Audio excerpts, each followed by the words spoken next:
Rhonda Byrne es la autora de un libro muy popular llamado El Secreto. Relata lo que ella descubrió a finales de 2004. Para ese entonces, Rhonda estaba pasando por tiempos muy difíciles. Su vida se había derrumbado física, emocional y financieramente. En sus propias palabras, ella estaba en completa desesperación. Su padre había muerto repentinamente y ella estaba preocupada por su madre, que no lograba superar la pérdida. Ella escribió, lloraba y lloraba y lloraba. En ese momento fue que su hija le regaló un libro llamado La ciencia de volverse rico, escrito en 1910 por Wallace Wattles. Algo dentro mío me tenía concentrada, dijo, leyendo y leyendo, y hasta recuerdo que mis lágrimas salpicaban las páginas mientras leía. El libro me dio un vistazo del secreto. Ella dijo, desde que descubrí el secreto, cada segundo de mi vida ha cambiado. Estoy viviendo por primera vez en mi vida. Así que, ¿cuál es este secreto? El secreto es la ley de la atracción, el principio de que dos cosas semejantes se atraen. Rhonda lo llama la ley más poderosa en el universo que nunca deja de funcionar. Ella continúa explicando, lo que ocurre es que atraemos a nuestras vidas las cosas que queremos. Eso se basa en lo que pensamos y sentimos. Nosotros creamos nuestras propias circunstancias con nuestros pensamientos, lo que significa que nuestros pensamientos son la fuerza más poderosa sobre la Tierra. El secreto también es que uno no decide seguir a Dios, sino que uno reconoce que es Dios, que uno es divino, que uno es soberano. Eva, tengo un secreto. Come esta fruta y serás como Dios. Realmente no me sorprende que este tipo de pensamiento tiene al mundo engañado. Lo que sí me sorprende en parte es que este es el mismo concepto engañoso que está detrás del Evangelio de la prosperidad. Todos esos falsos maestros han vuelto a usar esta antigua mentira bajo el nombre de una revelación de Dios. Ellos engañan a las personas en su evangelio egocéntrico, que endiosa a las personas, diciéndoles que pueden reclamar o visualizar o tener mucha fe para recibir lo que quieran. Un famoso pastor dijo hace un tiempo atrás, usted puede tener lo que diga. De hecho, lo que usted está diciendo es exactamente lo que está obteniendo ahora mismo. Si está viviendo en pobreza, entonces cambie lo que está diciendo. Va a cambiar lo que tiene. Discipline lo que haga y lo que diga. Dios va a estar obligado a satisfacer sus necesidades. En otras palabras, declara y será hecho. Y francamente me sorprendió cuando vi que literalmente millones de personas compraron el libro La oración de Jabes. Ya sea que esa fuera la intención del autor o no, las personas se entusiasmaron pensando que habían encontrado un secreto. La oración de Jabes se convirtió en un tipo de abracadabra con el cual garantizaba que sus oraciones iban a funcionar. Muchos de hecho quedaron con la impresión que al orar esa oración, o al decir esas mismas palabras, iban a conseguir lo que querían. Y querido oyente, no existe ningún tipo de oración especial que le garantice que va a obtener lo que quiere. No existe ningún secreto para curar esa enfermedad, o traer la paz mundial, poner dinero en su cuenta bancaria y un auto en su garaje. Y lo que me parece realmente trágico es que la iglesia a veces prepara el terreno en los corazones de las personas para que reciban esta falsa doctrina. La falsa doctrina sigue invadiendo la iglesia a través de las enseñanzas del libro Un curso de milagros, un libro escrito por Helen Schucman, profesora de la Universidad de Columbia, que decía tener una voz interna que le contó que iba a recibir un curso en milagros. y que lo necesitaba escribir. La voz decía ser Jesús, y por 7 años escribió lo que decía. ¿Cuál era este concepto clave de este curso de milagros?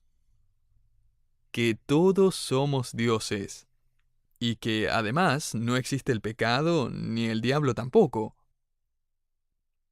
Eva, come esto y serás tan sabia como Dios. Y este es el objetivo del diablo. Este es el mayor objetivo del engañador. Hacer que Jesucristo sea ignorado y olvidado, robarle a Cristo la adoración que merece. Este objetivo es claramente revelado en las palabras de otro proponente de un curso de milagros. Neil Walsh escribió en su libro titulado Las Nuevas Revelaciones, y por favor note ese título, Las Nuevas Revelaciones. Él escribió, la era de un solo Salvador se ha acabado. Querido oyente, esta no es una nueva revelación. Esa es la vieja mentira. Usted no es Dios. Y perdón si lo ofendo un poco, pero usted y yo somos pecadores que necesitan al único Dios y Salvador. Necesitamos aprender juntos no una nueva revelación, sino una antigua revelación de Jesucristo. Usted no necesita una revelación de Stephen Davey o de Daniel Coquin. Usted y yo necesitamos una revelación de y acerca de Jesucristo, quien fue, quien es y quien siempre será el único Dios y Salvador. Necesitamos ir a esta antigua revelación de la palabra de Dios, así que le invito a abrir su Biblia en el libro de Apocalipsis. En Apocalipsis capítulo 1, las primeras 4 palabras dicen, la revelación de Jesucristo. Y querido oyente, no olvide mientras estudiamos este libro, leyendo acerca de señales y trompetas, juicios, resurrecciones, guerras, visiones, que este libro es principalmente una revelación de Jesucristo, que su tema principal es la persona de Jesucristo, que detalla y demuestra la supremacía de Jesucristo, que desarrolla más que nada la verdad de la soberanía de Jesucristo. Más que otra cosa, esta es la revelación de Jesucristo. Esta frase a todo esto puede ser interpretada de 2 maneras. Por una parte, puede ser interpretada como que esta revelación viene de Jesucristo. Él es quien la revela. Por otra parte, la podemos interpretar como que Jesucristo es aquel quien es revelado, que esta revelación es acerca de Jesucristo. Ambas interpretaciones son correctas, ya que Jesucristo es ambos la fuente de la revelación y el tema que se revela. Esta revelación proviene de y es acerca de nuestro soberano Señor. Así que con esto en mente he bosquejado el libro de Apocalipsis en 4 secciones principales. Estas 4 secciones son, primero, la soberanía de Cristo en su iglesia; segundo, la severidad de Cristo en su castigo; tercero, la superioridad de Cristo en su venida; y cuarto, la supremacía de Cristo en su nueva creación. Ahora, al comienzo de esta revelación, que ya tiene unos 2000 años de antigüedad, el Señor responde a unas 7 preguntas básicas. La primera pregunta es, ¿qué es revelación? Y la respuesta a esta pregunta la encontramos en el significado de la palabra revelación. Revelación es la traducción de la palabra griega Apocalipsis, de donde sacamos el título de este libro. Esta palabra significa descubrir, destapar, revelar algo que antes estaba escondido. ¿Y no le parece irónico que el libro de la Biblia que significa revelado y abierto es considerado por muchos cristianos como el libro más misterioso y cerrado de todos? Sin embargo, aún así, muchos tienen miedo de abrirlo y de aún leerlo. Y es que sin duda el obstáculo más grande para entender el libro de Apocalipsis es el método de interpretación que uno toma al leerlo. Existen 4 escuelas de interpretación que son más prominentes. Primero está la escuela de interpretación preterista. Esta escuela dice que Apocalipsis es simplemente un libro de historia. Esta posición cree que, con unas pocas excepciones, los eventos en el libro de Apocalipsis ya han tomado lugar. Como resultado, aquellos que sostienen esta posición espiritualizan la caída del templo en el año 70 después de Cristo y afirman que allí se produjo la segunda venida de Cristo. El problema con esto es que Cristo ni siquiera apareció. Además, esta posición deja mucho que desear en el cumplimiento de los juicios de los sellos, las trompetas y las copas. Es interesante que este método parece ignorar completamente la afirmación en los primeros y últimos versículos de Apocalipsis que dicen claramente que este es un libro de profecía, no de historia. Ahora, la segunda escuela de interpretación es la historicista. Aquellos que siguen esta escuela creen que todas las profecías han sido cumplidas ya en algún momento durante los últimos 2000 años. Esta escuela es interesante porque encuentra conexiones entre varios eventos históricos y las profecías, lo que requiere una buena imaginación. Algunos, por ejemplo, interpretan que las langostas en Apocalipsis son una alusión a los monjes y frailes. Mahoma, según algunos, es la estrella que cayó del cielo. Elizabeth I es el cumplimiento de la primera copa, Martín Lutero es el ángel de Sardis, Adolfo Hitler el caballo bermejo, etcétera, etcétera, etcétera. La tercera escuela es la idealista, y esta escuela básicamente dice que Apocalipsis es un conjunto de principios espirituales que tienen que ver con la lucha entre el bien y el mal. Alegoriza todo el libro como un conflicto espiritual y dice que nada de eso tiene que ver con eventos literales en la historia o en el futuro. La tribulación es simplemente el conflicto personal con el pecado y el regreso de Cristo toma lugar en el corazón de cada persona. La cuarta escuela es la que toma el libro de Apocalipsis al pie de la letra y se llama la escuela futurista. Esta escuela entiende que Apocalipsis es un relato profético de eventos futuros, y que éste se enfoca específicamente en el fin de los tiempos.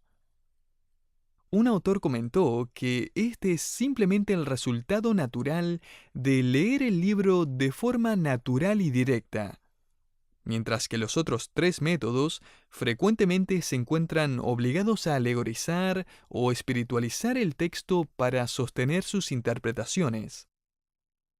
Nosotros interpretamos las profecías literalmente, así que no debería sorprendernos entonces si hacemos lo mismo con el libro de Apocalipsis. La mitad del libro de Apocalipsis son realmente alusiones al Antiguo Testamento. Lo que había estado oculto ahora es revelado. Varios comentaristas mencionan que 278 de los 404 versículos en Apocalipsis aluden a algo ya mencionado en el Antiguo Testamento. Así que gran parte del problema para el intérprete de Apocalipsis se resuelve cuando interpreta el Antiguo Testamento literalmente. Así que la primera pregunta es, ¿qué es el libro de Apocalipsis? Y la respuesta es que Apocalipsis es la última palabra profética. La segunda pregunta es, ¿de qué se trata esta revelación? Y Juan escribe en las primeras palabras, Jesucristo. Esta es la revelación de Jesucristo. Pero más importante aún, esta revelación es acerca de Jesucristo. En este libro vamos a descubrir quién es Él, qué es lo que Él dice y qué es lo que Él hace. Esta es la antigua revelación a la que debemos regresar. Él es Jesucristo, Apocalipsis 1:1. Él es soberano sobre los reyes de la tierra, capítulo 1, versículo 5. Él es el primero y el último, capítulo 2, versículo 8. Él es el Hijo de Dios, capítulo 2, versículo 18. Él es el que escudriña la mente y el corazón, 2:23. Él es el que tiene la llave de David, 3:7. Él es el que abre la puerta que nadie puede cerrar, 3:7. Él es el Amén, 3:14. Él es el testigo fiel y verdadero, 3:14. Él es el león de la tribu de Judá, 5:5. Él es la raíz de David, 5:5. Él es el santo y verdadero, 6:10. Él es el Señor, 11:8. Él es el Cristo, 11:15. Él es el Cordero, 12:11. Él es el Rey, 15:3. Él es la palabra de Dios, 19:13. Él es el Rey de reyes y Señor de señores, 19:16.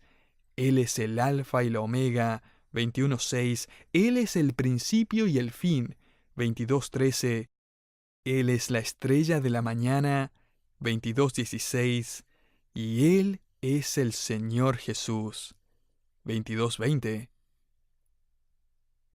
Así que vemos claramente que este libro se concentra en revelar y exaltar a Jesucristo. Esta es la antigua revelación. Esta es la verdad acerca de Dios. Una tercera pregunta es, ¿quién es el destinatario de esta revelación? Juan continúa escribiendo en el versículo 1 que esta revelación de Dios debe ser dada o manifestada a sus siervos. Juan describe a estas personas con esta palabra traducida aquí siervos, lo cual proviene de la palabra griega que literalmente significa esclavo. Y estoy de acuerdo con un autor que dijo que la palabra esclavo no debería ser diluida ni aminorada para que se amolde a nuestros gustos.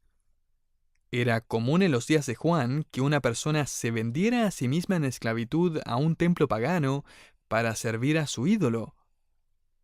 En los días del Antiguo Testamento, específicamente en la celebración llamada Jubileo, donde todos los esclavos en Israel eran liberados y sus deudas eran canceladas, si un esclavo amaba tanto a su amo que quería permanecer a su servicio por el resto de su vida, él era llevado a la puerta del tabernáculo. Allí se le perforaba la oreja y se le ponía un aro, para que de esa forma se diera a conocer que ese esclavo había decidido quedarse con su amo por amor y lealtad. Cristo busca revelarse a sus esclavos leales que lo aman. Ahora, una cuarta pregunta es, ¿cómo se comunicó esta revelación? Note la última parte del versículo 1, y la declaró enviándola por medio de su ángel a su siervo Juan. En Apocalipsis vamos a leer acerca de ángeles por todos lados. Es más, alguien comentó una vez que en la Biblia una de cada 4 referencias a los ángeles se encuentran en el libro de Apocalipsis. Y uno quizás se preguntará, ¿no es peligroso que esta revelación fue entregada por un ángel? ¿No dice acaso Gálatas 1:8, mas si aún nosotros o un ángel del cielo os anunciare otro evangelio diferente del que os hemos anunciado, sea anatema?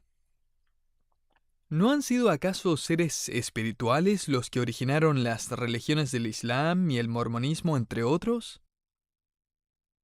Esto nos lleva a una quinta pregunta que necesita ser respondida. ¿Cómo ha sido autenticada esta revelación? El versículo 2 nos dice que ha sido autenticada por la palabra de Dios, el testimonio de Jesucristo y todas las cosas que Juan ha visto. Así que note que este testimonio es triple. Primero está la revelación autenticada por la palabra de Dios. Dicho de otra manera, esta revelación es consistente con el resto de las Escrituras. Además, aquí está el testimonio de Jesucristo. El apóstol Pablo no enseñó que los ángeles no podían decir o revelar algo verdadero. Es más, Pablo nunca dijo que un ángel no podía entregar el Evangelio. Lo que él dijo en Gálatas 1:8 es que si aún un ángel del cielo os anunciare otro evangelio diferente, sea anatema. Entonces la pregunta que hay que hacerse es, ¿qué es lo que está diciendo este ángel acerca de Jesucristo? A diferencia de muchas religiones, este ángel dice la verdad. Así que autenticamos el testimonio de Juan por el testimonio de la Escritura y de Cristo, y la tercera verificación en el texto es el testimonio de Juan mismo. Y es que si esta revelación fuera probada en la corte, el abogado defensor presentaría el testimonio escrito de Dios el Padre, presentaría el testimonio hablado de Dios el Hijo, y mostraría cómo ellos concuerdan perfectamente el uno con el otro. Y luego, al finalizar, él llamaría al estrado a un testigo. Escucharíamos allí al apóstol Juan decir, «Esto es lo que vi». 44 veces Juan va a decir, «Yo vi». Yo puedo verificar el testimonio de esta revelación con mis propios ojos. Apocalipsis es el recuento más descriptivo y más completo acerca del cielo que nos ha sido dado de parte de un testigo ocular. Y permítame responder a una pregunta más. Ya hemos respondido qué es revelación, de qué se trata, a quién ha sido dada, quién se la comunicó a Juan y cómo es autenticada. Pero ahora respondamos a la pregunta, ¿por qué deberíamos estudiar esta revelación? Juan continúa en Apocalipsis 1:3 diciendo, «Bienaventurado el que lee y los que oyen las palabras de esta profecía, y guardan las cosas en ellas escritas, porque el tiempo está cerca». Este es el único libro en la Biblia que promete una bendición especial para aquellos que hacen estas tres cosas. Bienaventurado el que lee, y es que en la antigüedad la iglesia tenía pocas copias de la Escritura, lo que demandaba entonces que fuera leída públicamente. No como en el día de hoy, donde las Biblias abundan y con facilidad cada familia o cada persona tiene una o dos. El apóstol Juan sabía que esta revelación era importantísima, así que agregó el incentivo de la bendición de Dios a todo el que lo leyera en voz alta a los demás. La bendición no solo se extiende al lector, sino también al que escucha la revelación. Y no solo el que la escucha, sino el que la hace. Note que aquellos que oyen las palabras las guardan, las obedecen también. Permítame agregar una pregunta más. Y es que más allá de la bendición personal, ¿por qué importa leer esta revelación? La última parte del versículo 3 responde a esta pregunta y dice, «Porque el tiempo está cerca». La palabra traducida tiempo en este versículo no da la idea de mirar un reloj o un calendario, sino que esta es la palabra kairos, que se refiere a una época o una estación.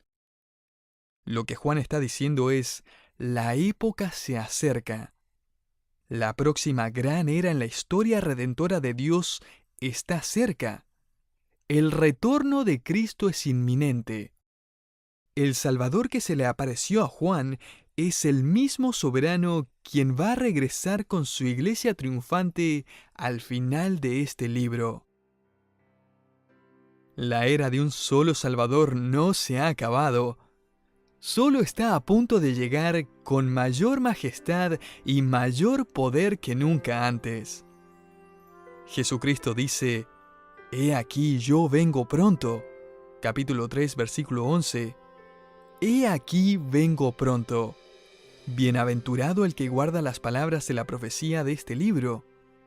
Capítulo 22, versículo 7. «He aquí yo vengo pronto, y mi galardón conmigo». Capítulo 22, versículo 12. «Ciertamente vengo en breve». Capítulo 22, versículo 20. Y Juan dice emocionado mientras termina el libro, «Amén. Sí, ven, Señor Jesús». Capítulo 22, versículo 20. Querido oyente, nunca olvide que hay más de 100 profecías acerca de la primera venida de Cristo y casi todos las pasaron por alto.